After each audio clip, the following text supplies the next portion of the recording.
Y'all didn't just walk in and take it. You got to grab her. You got to pull her around. You got to show that you're a man. Oh gosh. Just like you don't know. All right, Marvin Watts. Marvin, what? I want my voice back. I want my voice back. I promise I have not picked up smoking cigars. At least sound nice. Snow. Good morning, sir. You're Marvin Watts. Yes, ma'am. And Mr. Watts is here in cause number 25 DCCR 1918 and 26 DCCR 0946. Each of those cases previously in court entered pleas of guilty, and each of them to the first degree felony offenses of aggravated robbery. The agreements were for a cap of 17 years in the institutional division on each of those. I've received the pre-sentence report. Have you both had an opportunity to review the report? We have, Your Honor. I have, Judge. Any additions or corrections? I'm aware, Judge. Yes, Judge. The state would like to call Detective Josh Jackson, please. Detective Jackson? If you'll just kind of slide over a little bit, sir. Right there's fine. Good morning, sir. Sorry I had to wait a little bit. If you'll please raise your right hand. Do you swear or affirm the testimony you're going to give in this hearing will be the truth, the whole truth, and nothing but the truth? I do. Thank you, sir. Ms. Malfino? Thank you, Judge. As the court has already done, would you please take judicial notice of the PSI? I say that specifically towards Detective Jackson's detailed statement therein. And I would just add a little bit of subsequent testimony to that. Sure. Would you please state your name for the record? Joshua Jackson, And how are you employed?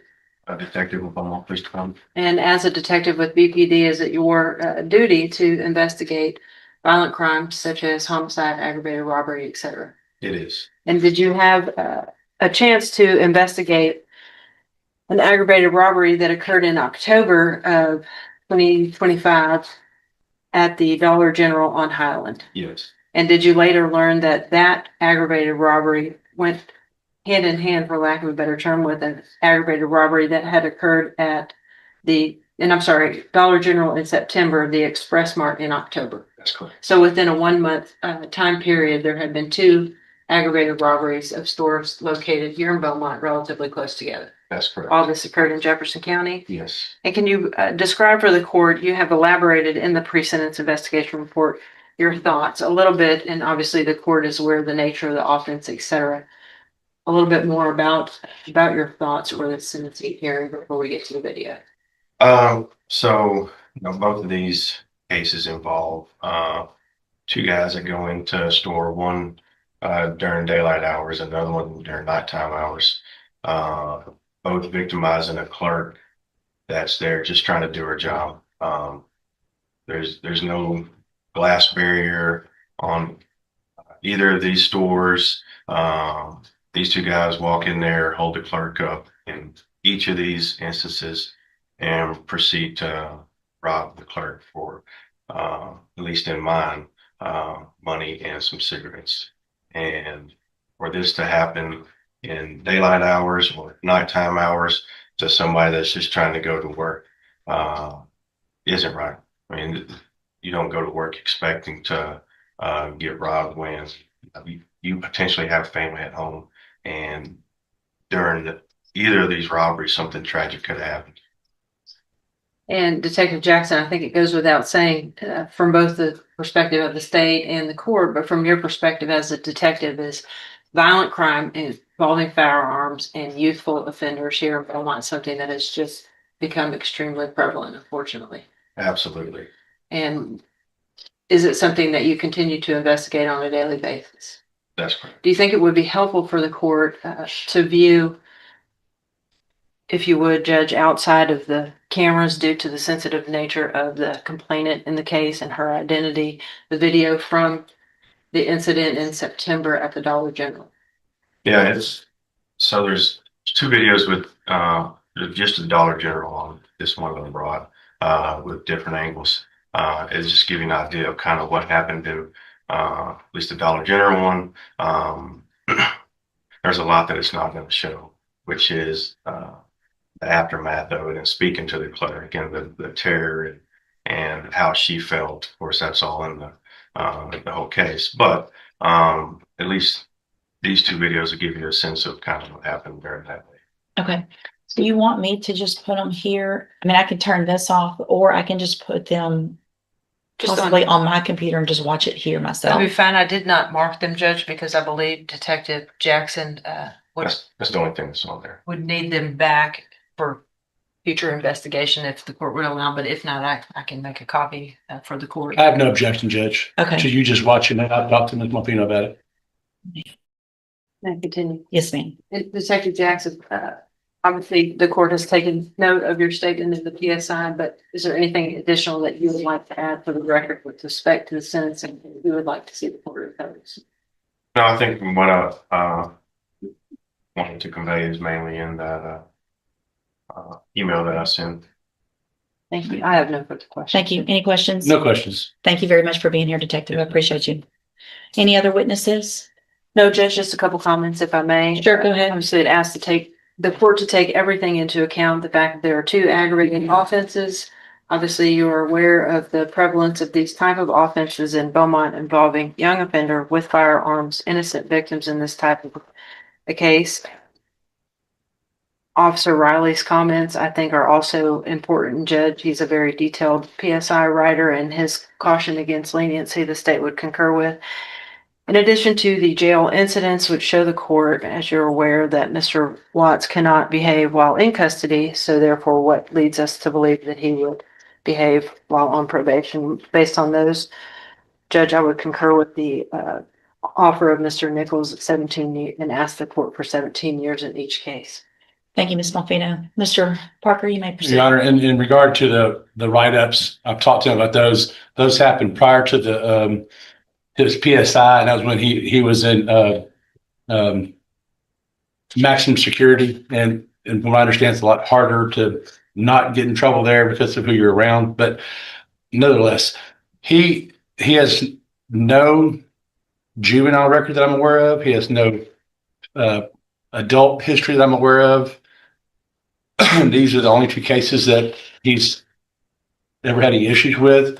I agree, they're serious offenses. He understands that. He's told me today that, you know, if I could apologize to people, I would.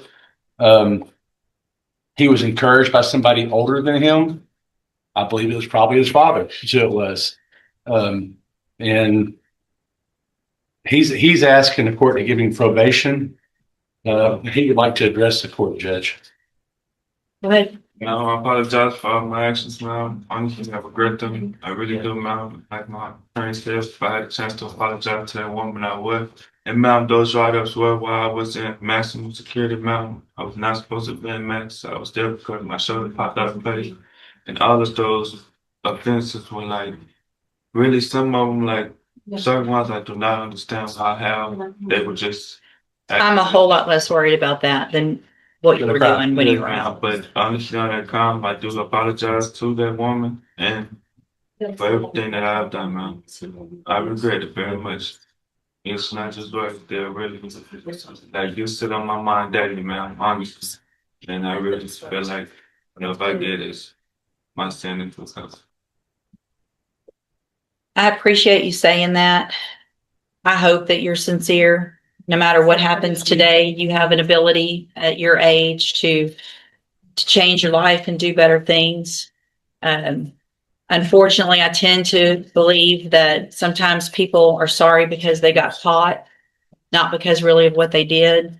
I don't disagree with Mr. Parker that looks like your dad's the one that's encouraging you to go out and do this crap. But all that being said, 2 times within a month, hoodies, mask, gloves, a pistol, another gun that has some kind of, I don't even know what it's called. Silencer. No, it was the circle thing that has a bunch of, Your magazine. thank you, drum magazine. Honestly, I don't know nothing about it. Like, I mean, like you said, I'm be honest with you, man. It was my fault. Like, but I did not have no intentions on doing no crime before my father showed up, man. Honestly, I didn't know nothing about how to rob a store, to do nothing with a store, anything like that. So, like, Well, you went all in, didn't you? I did. And Tara, I mean, y'all didn't just walk in and take it. You got to grab her. You got to pull her around. You got to show that you're a man. Somebody did. While the other, so that means you were the one holding the gun with the drum, because the one that had the pistol is the one that was pulling her around. Okay. At this time, I'm going to, Mr. Watts, find in each of your cases that you entered your pleas of guilty freely and voluntarily.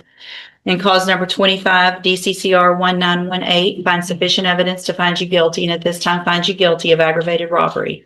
Sentence you to a term of 17 years in the Institutional Division of the Texas Department of Corrections. There will be an affirmative finding of a deadly weapon in that case, and you will receive credit on it for any time that you've been in custody that the law gives you the right to receive. In clause number 26, DCCR 0946, also find sufficient evidence to find you guilty, and at this time find you guilty of aggravated robbery. Sentence you to a term of 17 years in the Institutional Division of the Texas Department of Corrections.